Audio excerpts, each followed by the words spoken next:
ترجمان دفتر خارجہ نے ہفتہ وار بریفنگ میں پاکستان میں نہایت خفیہ اسرائیلی اسپائی ویئر کے استعمال سے متعلق سامنے آنے والے انکشافات پر رد عمل دیتے ہوئے ان دعووں کو مکمل طور پر بے بنیاد قرار دیا ہے۔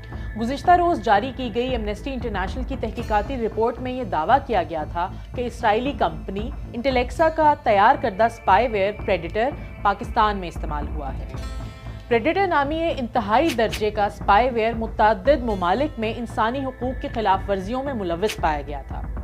یہ اسرائیلی کمپنی انٹلیکسا کی جانب سے بنایا گیا ہے۔ انڈیپینڈنٹ اردو کی جانب سے پوچھے گئے سوال پر ترجمان دفتر خارجہ طاہر اندرابی نے جواب میں کہا ہے کہ یہ سب میڈیا کی قیاس آرائیاں ہیں۔ یہ تمام معلومات گمراہ کن اور غلط ہیں۔ پاکستان اور اسرائیل کے درمیان کسی بھی معاملے پر، خصوصاً اسپائی ویئر یا اس طرح کے کسی بھی آلے پر بالکل کوئی تعاون نہیں ہے۔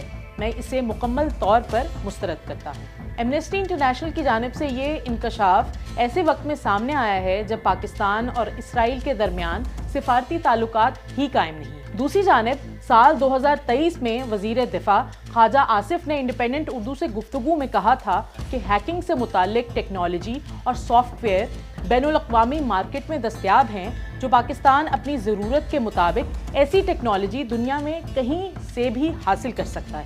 یاد رہے، گوگل نے حال ہی میں مختلف ممالک میں اپنے صارفین کو اسپائی ویئر کے خطرے سے متعلق نوٹیفیکیشن بھیجے، جن میں پاکستان بھی شامل تھا۔